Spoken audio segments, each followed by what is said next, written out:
Bapak mungkin pernah mendengar Ummul Kitab, ibunya kitab, atau Ummul Quran, induknya Al-Quran. Kalau ditanya apa induknya Al-Quran? Al-Fatihah. A'dhamus surah, surah paling agung, paling mulia, paling istimewa adalah Al-Fatihah. Kalau ditanya apa induknya sunnah, induknya hadis, hadis yang akan kita pelajari ini.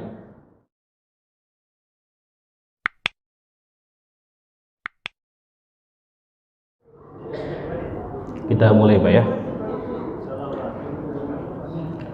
Assalamualaikum warahmatullahi wabarakatuh. Alhamdulillahi wahdah wassalatu wassalamu ala man la nabiyya ba'dah wa ala alihi wa sahbihi wa man walah. Allahumma faqihna fid din wa 'allimna ta'wil, amma ba'd. Hadirin jamaah salat maghrib Masjid Jami Nurus Salam Hankam yang dimuliakan Allah Subhanahu wa taala. Alhamdulillah, dalam kesempatan yang mulia ini kita kembali dalam kajian rutin kita, kajian hadis Arba'in Nawawi. Mudah-mudahan hadirnya kita di sini dicatat sebagai amal baik, amal soleh, amal ibadah yang dapat memperberat timbangan kebaikan kita di akhirat. Amin amin ya rabbal alamin. Selain itu, mudah-mudahan kita mendapatkan cipratan berkah doa baginda Nabi besar Muhammad sallallahu alaihi wasallam, di mana beliau mengatakan naddarallahu imra'an sami'a maqalati. Semoga Allah menyinari wajah orang yang mendengarkan sabda-sabdaku, kata-kataku, fawa'aha, lalu dia memahaminya, wa hafidhaha, syukur-syukur dia menghafalnya, wa addaha kama sami'a, lalu menyampaikan kembali sebagaimana yang dia dengar. Ini diantara keutamaan, keistimewaan orang yang belajar hadis. Didoakan oleh baginda Nabi besar Muhammad sallallahu alaihi wasallam, wajahnya bersinar. Ini belum apa-apa udah bersinar ini. Wajahnya bersinar. Orang yang belajar hadis mukanya harus selalu berseri-seri, ketemu orang jangan cemberut, ketemu orang harus menyenangkan. Kenapa? Karena dia didoakan oleh baginda Nabi besar Muhammad sallallahu alaihi wasallam, wajahnya bersinar. Syukur-syukur tidak hanya di dunia, di akhirat. Siapa orang yang mendengarkan kata-kata beliau, kemudian mempelajarinya, memahaminya, kemudian menghafalnya, syukur-syukur dihafal nih hadis-hadis beliau, kemudian menyampaikan kembali sebagaimana yang dia dengar. Baik, sebelum kita masuk atau melanjutkan hadis yang kedua kemarin, sedikit mereview, mengulang ya,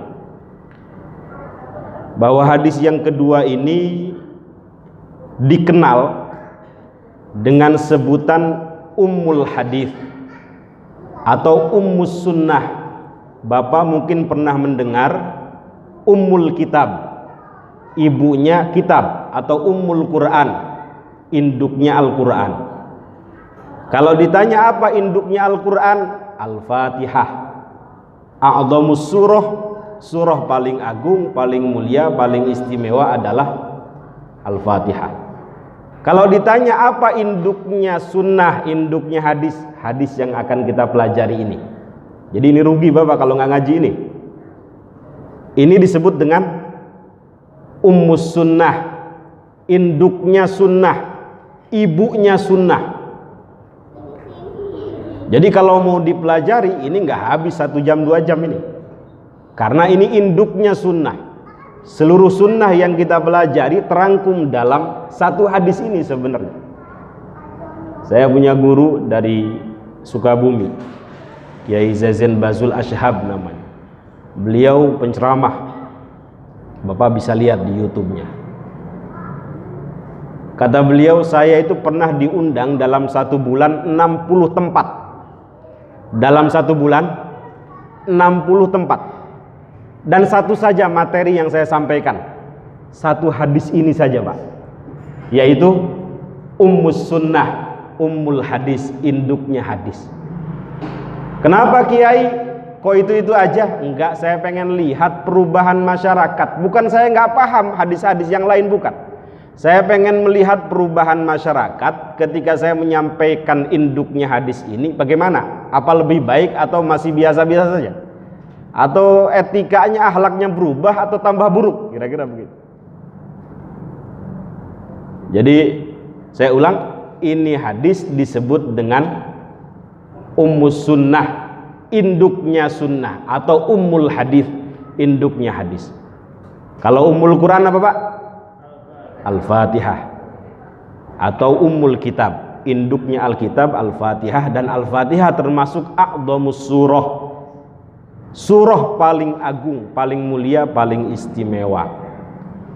Dalam madhab Imam Syafi'i nggak sah kalau nggak baca Fatihah. Itu saking agungnya Al-Quran, saking agungnya Al-Fatihah ya, a'dhamus surah. Taib, sedikit mereview hadis yang kemarin ini diriwayatkan oleh siapa Pak? Sayyiduna Umar Ibnul Khattab. Ada beberapa pelajaran yang bisa kita petik. Pertama, di sini ada etika. Etika ketika bertemu seorang yang alim, seorang yang memiliki ilmu. Orang ini berpakaian rapi gitu ya, kemudian wangi, kemudian rambutnya klimis, kemudian di antara etika yang lain, ketika bertanya itu beliau bertanya dengan santun, mendekatkan diri kepada Nabi. Jadi ini di antara etika ketika bertemu ulama, berpakaian yang rapi, wangi, kemudian apabila ada pertanyaan yang ingin disampaikan, dia mendekat kepada ulama tersebut, atau dalam hal ini kepada Rasulullah Sallallahu Alaihi Wasallam. Kemudian beliau mengatakan, akhbirni anil Islam. Sebenarnya orang ini tahu Islam itu apa, tahu iman itu apa, tahu ihsan itu apa. Tanda bahwa beliau tahu, di belakang jawaban Nabi seringkali dijawab langsung oleh beliau, sodakta gitu ya, engkau benar wahai Muhammad. Tanda bahwa malaikat ini tahu, apa orang ini tahu.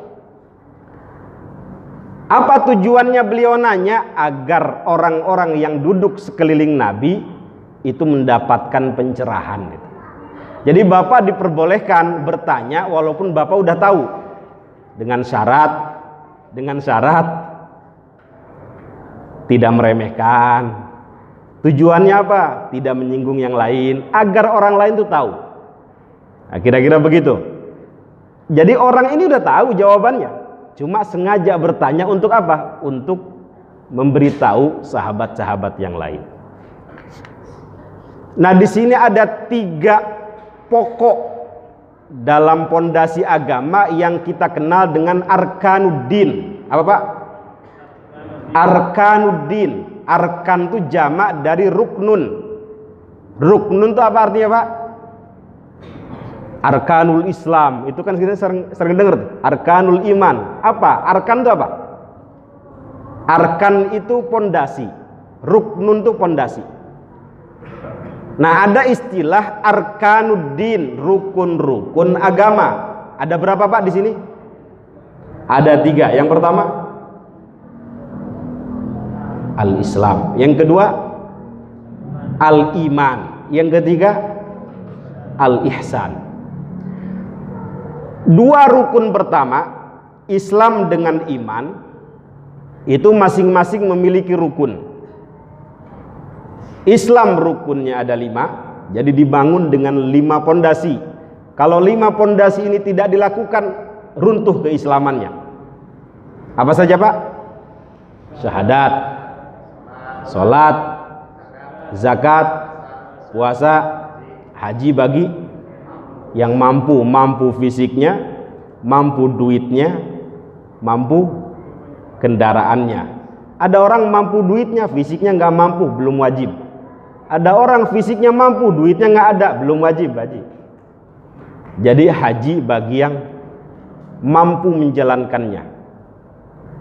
Ini arkanul Islam. Dan tiketnya satu, tiketnya adalah syahadat. Orang yang sudah bersyahadat harus dijaga 3 hal. Apa Pak? Hartanya, darahnya, kehormatannya. Saya ulang. Orang kalau sudah mengucapkan kalimat syahadat harus dijaga 1. Hartanya nggak boleh dijamret, nggak boleh digosok, nggak boleh dikorupsi. 2, darahnya nggak boleh diarirkan, ditumpahkan kecuali dengan hakul Islam. Apa hakul Islam? Kisos misalnya. Bapak bunuh Mas Jack misalnya, keluarganya boleh membunuh bapak, itu disebut dengan kisos, boleh dialirkan yang setimpal. Mas Jack motong hidungnya Ustadz Andri misalnya sampai bopeng, maka Ustadz Andri boleh memotong hidungnya Mas Jack, itu kisos. Wa jazaa'u sayyi'atin sayyi'atum mithluha. Sebenarnya keburukan tuh boleh dibalas dengan keburukan, Pak. Bapak dipukul sekali, maka bapak boleh membalas sekali. Cuma kebanyakan dari kita dipukul sekali pengennya balas 2 kali. Nah, yang keduanya itu yang nggak boleh. Padahal Islam membolehkan wa jazaa'u sayyi'atin sayyi'atum mithluha. Dipukul 2 kali, kita balas 2 kali, halal, Pak. Apa dalilnya dalam Quran? Wa jazaa'u sayyi'atin sayyi'atum misluha. Bapak diomongin misalnya buruk, apa? Contohnya kira-kira apa? Maka Bapak boleh sebenarnya membalas. Cuma ada yang lebih mulia di atas itu, terusan ayatnya. Faman afa wa aslaha fa ajruhu 'alallah. Siapa yang memaafkan dan berbuat baik, dia mampu balas tapi gak dibalas gitu. Dia lebih mengedepankan sabar itu, Pak. Dia mampu balas tapi gak mau balas itu. Itu seorang seperti itu kata Quran, fa ajruhu 'alallah. Pahalanya gak terbatas di sisi Allah. Ada 3 amal yang pahalanya nggak terbatas. Pertama, sabar. Apa Qurannya? Innama yuwaffas sabiruna ajrahum bighairi hisab. Orang yang sabar disempurnakan pahalanya di sisi Allah tanpa batas. Kedua, orang yang puasa. Apa dalilnya? Kullu amali ibni adama lahu illa siyam. Fa innahu li wa ana ajzi bihi. Semua amalan anak Adam baginya kecuali puasa. Puasa itu kata Allah milikku, untukku. Seolah-olah Allah ingin memonopoli puasa itu untuk dirinya sendiri. Fa innahu li wa ana ajzi bihi. Dan aku sendiri yang akan membalasnya. Artinya pahalanya nggak terbatas. Nah, yang ketiga ini pahala memaafkan. Ini juga nggak terbatas pahalanya. Faman afa wa aslaha fa ajruhu 'alallah. Siapa yang memaafkan padahal dia mampu membalas, kemudian berbuat baik, keburukannya itu ditukar dengan kebaikan, fa ajruhu 'alallah. Maka pahalanya di sisi Allah Subhanahu wa taala tanpa batas. Jadi orang kalau sudah bersyahadat harus dijaga darahnya, hartanya nggak boleh dijamret. Ada ibu-ibu ngumpulin duit dari hasil mencuci piring, dari hasil mencuci pakaian laundry, dari hasil mengutin sampah selama 20 tahun. Tujuannya untuk apa? Untuk haji. Giliran mau haji dicuri dalam waktu sekejap. Gimana perasaannya kira-kira, Bu? Orang ngumpulin duit selama 20 tahun, tiba-tiba dicuri dalam waktu sekejap. Nah, Islam sangat menjaga itu. Makanya korupsi itu perbuatan dosa yang paling berat itu, Pak. karena dia menyusahkan banyak orang. Yang ketiga, irduhu, kehormatannya. Kalau orang sudah bersyahadat, nggak boleh direndahkan, nggak boleh dilecehkan, nggak boleh dicaci maki. Makanya Nabi itu pernah nanya, wahai sahabatku, atadruna manil muflis, siapa orang yang paling bangkrut? Sahabat jawab, orang yang paling bangkrut adalah orang yang tidak punya harta, tidak punya kekayaan. Bukan, kata Nabi. Innal muflis min ummati, orang yang bangkrut, kata beliau, dari kalangan umatku adalah orang yang nanti pada hari kiamat datang membawa amalan sholat, membawa amalan zakat, membawa amalan puasa, tapi di satu sisi punya hobi apa? Syatamahada, mencaci maki saudaranya, selalu memandang rendah, merasa lebih baik daripada orang lain. Pokoknya kalau kata guru saya begini, begini aja udah gitu. Padahal dia sendiri nggak paham, merasa lebih baik dari orang lain. Nah, itu qad syatama hadza, syatam, selalu merendahkan orang lain. Wa daraba hadza, pernah memukul orang lain. Apalagi? Wa safaka dama hadza, pernah mengalirkan darah orang lain yang bukan dengan hakul Islam. Jadi bapak pernah bunuh nih. Nah, dalam Islam itu kan darah jiwa itu dihargai, Pak. Tapi sekarang seolah-olah dimain-mainkan itu. Jiwa manusia itu dilecehkan saja, itu sama dengan melecehkan seluruh umat manusia. Kita bunuh satu orang sama dengan membunuh seluruh umat manusia. Dan menghidupkan atau menjaga satu jiwa sama dengan menjaga seluruh jiwa manusia. Makanya mohon maaf Pak, Nabi itu sangat menghormati manusia. Bapak kenal cucu beliau siapa? Sayyidina Al-Hasan wal Husain. Itu kan masih kecil, sering main-main di atas pundak beliau. Bagaimana sikap Nabi? Apa langsung disimpan? Apa langsung digubrakin gitu? Didiemin kan Pak ya? Didiamkan sampai selesai mainnya Hasan Husain itu. Sahabat nggak peduli Nabi. Ini cucu saya. Jadi silahkan sahabat mau batal kek, mau apa kek. Ini cucu saya. Kalau dia jatuh, pertama dia boleh jadi ke depan akan benci dengan sholat. Kedua, boleh jadi nanti akan ada pelanggaran HAM, kira-kira begitu. Jadi Nabi sangat menjaga jiwa Hasan Husain ini. Makanya bapak kalau sakit kan sholat boleh di rumah. Itu artinya Allah menjaga jiwa itu, menghormati jiwa, menghormati manusia. Nggak boleh direndahkan martabatnya. Apalagi orang itu punya kedudukan di kampungnya. Anzilun nas manazilahum. Dudukan manusia sesuai dengan kedudukannya. Kalau di kampungnya dihormati, ketika datang di satu tempat harus dihormati. Kenapa harus dihormati? Bapak kalau datang ke tempat dia, kalau tidak dihormati, bapak pun tidak akan dihormati. Kira-kira begitu.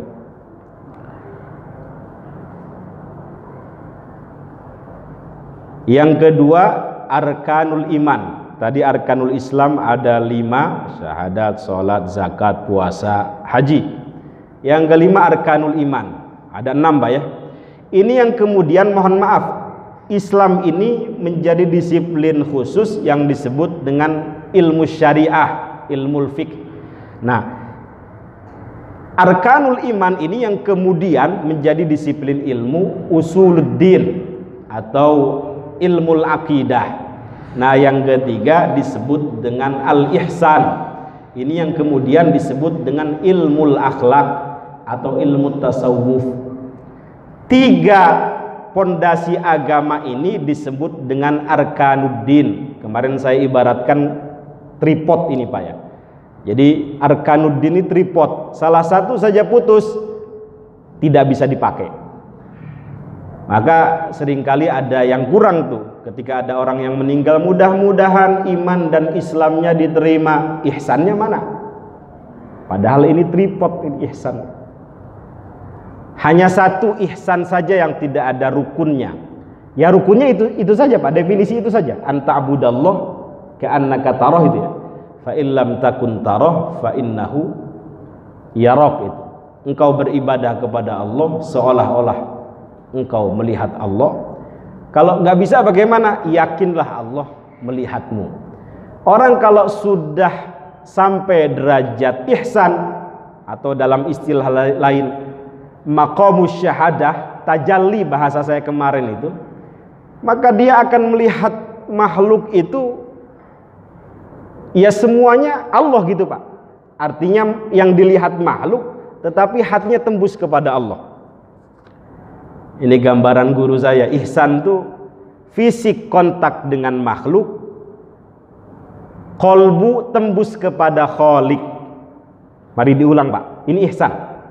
Ihsan itu fisik kontak dengan makhluk, kolbu hati tembus kepada Khalik, itu ihsan. Kalau orang sudah seperti itu, maksiatnya akan minim Pak. Maksiatnya akan sedikit. Ya dia akan terjatuh, namanya manusia. Akan berbuat salah, tapi kesalahannya akan minim dibanding orang yang belum sampai pada maqamul ihsan, pada derajat ihsan. Contoh Pak Jack, istrinya baru meninggal sebulan yang lalu. Oh udah, kemarin contohnya itu udah ya. Ya Allah, cinta betul sama istrinya. Cinta mati.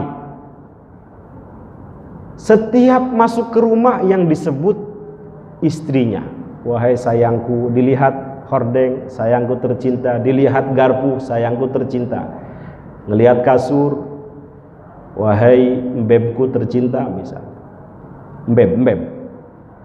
Kata anaknya, bapak gila ya? Kira-kira anaknya salah apa betul? Betul, dalam pandangan anak disebut dengan pandangan kasat mata. Tetapi Mas Jack mandangnya sudah tidak lagi kasat mata itu. Ainul basiroh. Kalau tadi ainul basor, pandangan kasat mata. Kalau Mas Jack ngelihatnya sudah ainul basiroh, pandangan mata batin. Nah ini yang harus kita jaga nih Pak. Batin ya hati maksud. Yang disebut hordeng itu sayangku, hatinya tembus kepada istrinya. Ngelihat hordeng sayangku, iya ini fisik Pak, fisik. Tapi hatinya melihat istrinya itu. Kasur, wahai mbebku, fisik Pak ya. Itu sebenarnya lahir daripada hatinya. Hatinya sedang tembus kepada istrinya itu. Maka orang kalau sudah maqamul ihsan Pak, jatuhnya subhanallah tuh. Bukan kebun binatang Pak. Banyak di sini. Bapak tijalikeh, naon tijalikeh teh? Bahasa Sunda tuh. Pak Haji Dedi mana Pak Haji Dedi? Keseleo. Orang kalau sudah maqamul ihsan, keseleonya akan mengucapkan innalillahi subhanallah. Itu malah guru saya Kiai Zazian itu mengatakan itu sebenarnya sudah mukasyafah. Ketika orang jatuh yang disebut nama Allah sebenarnya sudah mukasyafah itu. Kalau antum kan mukahasyafah ya. Mukahasyafah. Ini mukasyafah betul. Ketika dia jatuh yang disebut bukan yang lain-lain, Pak. Subhanallah. Inna lillahi wa inna ilaihi raji'un.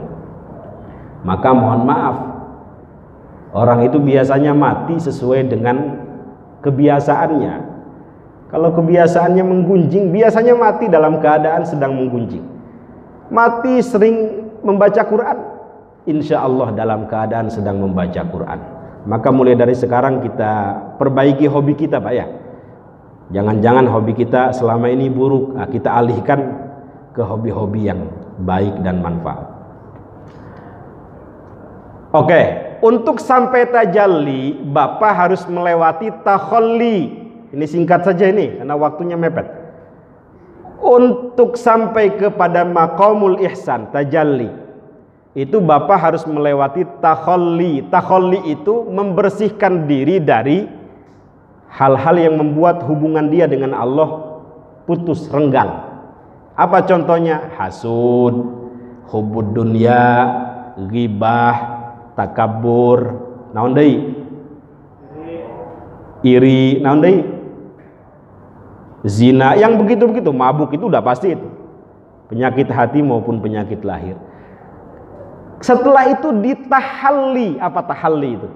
Dihiasi dengan syukur, tidak hubbud dunia, zuhud. Apalagi Pak? Syukur, sabar, naon deui? Tawadu, naon deui? Sedekah, banyak bersyukur, banyak baca Quran, banyak qiyamul lail, itu tahalli. Ditakhalli, dihilangkan keburukan-keburukan lahir batin kita, kemudian dihiasi, namanya tahalli. Baru setelah itu akan muncul tajalli. Tajalli itu tadi maqamul ihsan, kontak fisik dengan makhluk, fisik kontak dengan makhluk, qalbu tembus kepada Khalik. Orang kalau sudah sampai makom itu akan menjadi abdun rabbani, hamba Allah yang minim maksiatnya, minim keburukannya. Mudah-mudahan kita sampai situ, Pak. Itu kan buahnya ngaji begitu. Oke, itu saya kira review yang bisa saya sampaikan sementara. Kita lanjut Pak ya. Siapa yang mau baca ini? Kemarin sampai situ kan?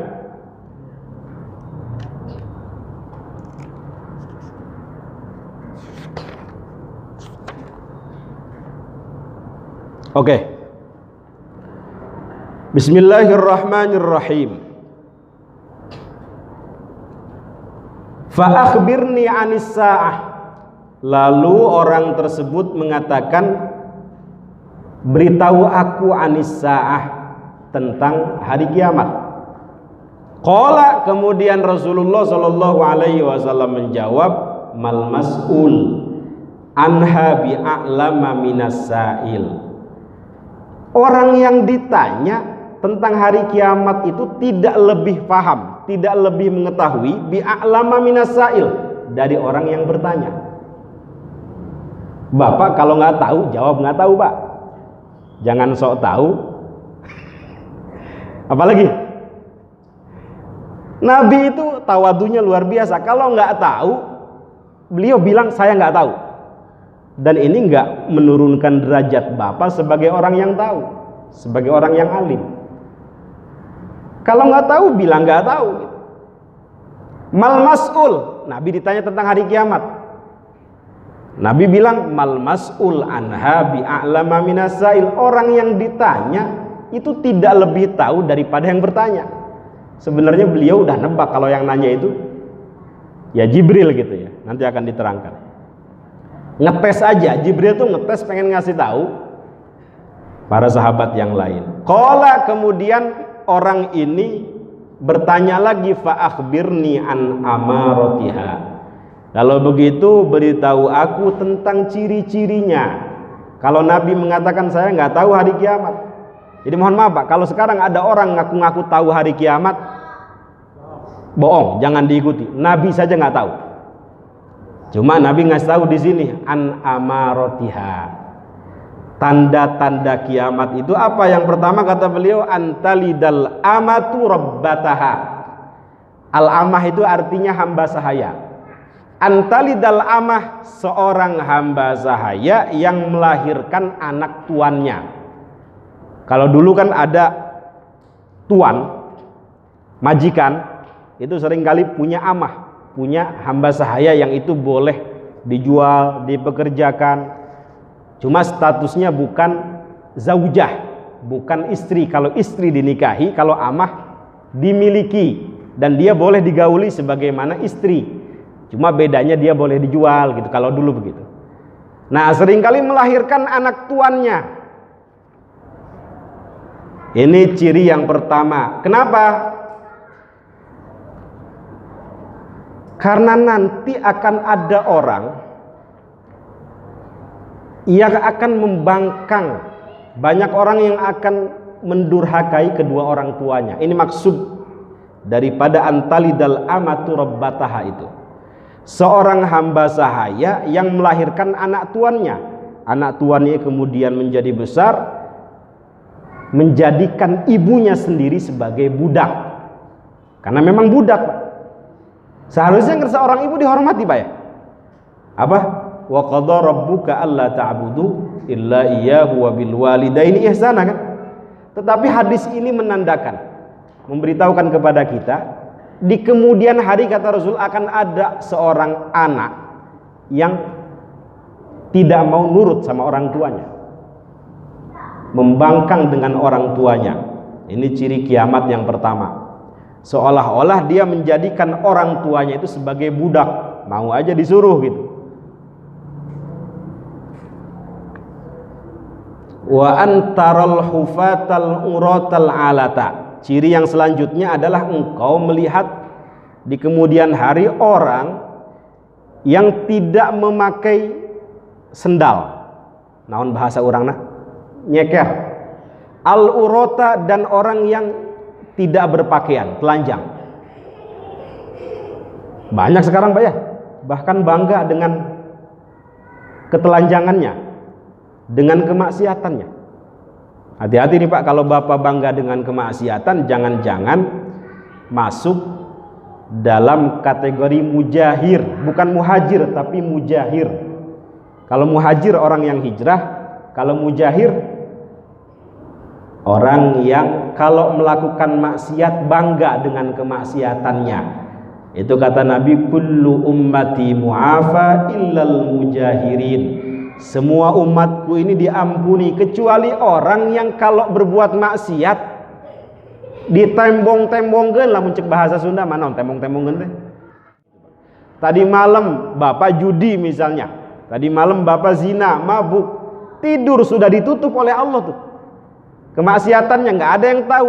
Pagi-pagi Bapak cerita sama yang lain. Tadi malam saya dengan si Anu, saya zina, saya mabuk, saya judi. Bangga dengan kemaksiatannya. Itu namanya mujahir. Bapak mohon maaf kalau punya anak perempuan nggak pakai kerudung, pelan-pelan dikasih kerudung. Jangan sampai nanti kebablasan. Bangga dengan tidak menggunakan kerudung, boleh jadi masuk mujahir itu. Bangga dengan kemaksiatannya. Hati-hati, yang begini tidak akan diampuni oleh Allah. Jadi dosa yang tidak akan diampuni Allah itu tidak hanya syirik Pak, mujahir juga nggak bakal diampuni. Syirik memang dalam Quran ada itu, tapi dalam hadis banyak itu yang nggak bakal diampuni. Salah satunya adalah mujahir ini. Atau saya kasih contoh yang lain misalnya, salah satun la yukallimuhumullah wa la yanzuru ilaihim yaumal qiyamati wa la yuzakkihim wa lahum adzabun alim, malikun kadzdzab.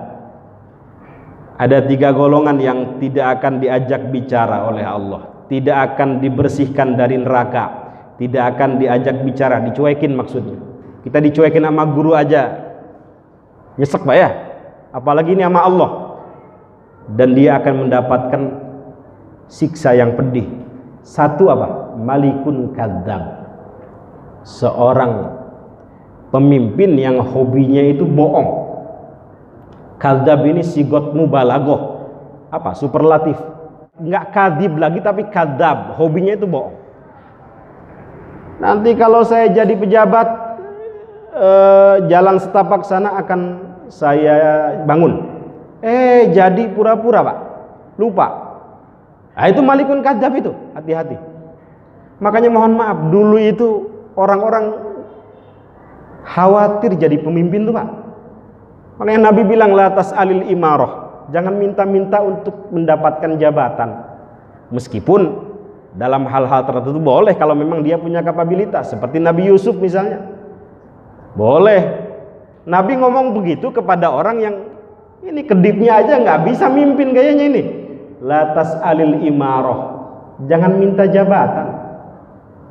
Kalau dijabat sama kamu hancur ini negara, kira-kira begitu. La tas'alil imarah. Tapi di satu sisi Nabi Yusuf minta jabatan, punya kapabilitas. Nabi Sulaiman jadi raja, punya kredibilitas. Gitu ya. Nah, itu malikun kadzdzab. Lanjutnya apa ya? Ailun mustakbir, seorang miskin yang takabur. Biasanya takabur itu kan orang yang punya Pak Haji ya. Orang yang punya mobil 4, istri 4, kontrakan di mana-mana. Naon deui? Biasanya yang punya kelebihan ganteng, suara bagus, hafal Quran. bisa baca kitab kuning. Biasanya takabur tuh muncul dari orang-orang yang seperti itu.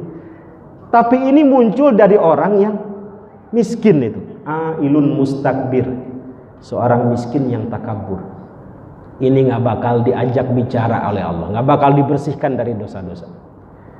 Yang kita khawatirkan kan udah miskin di dunia, susah hidup kita, hubungan dengan tetangga nggak bagus, ke masjid belang bentong, baca Quran sehari, kadang-kadang enggak, kadang-kadang iya, ngaji juga seminggu sekali misalnya, utang banyak di mana-mana, jomblo lagi, masuk neraka, digebuk malaikat. Ya Allah, itu orang paling kasihan Pak Haji.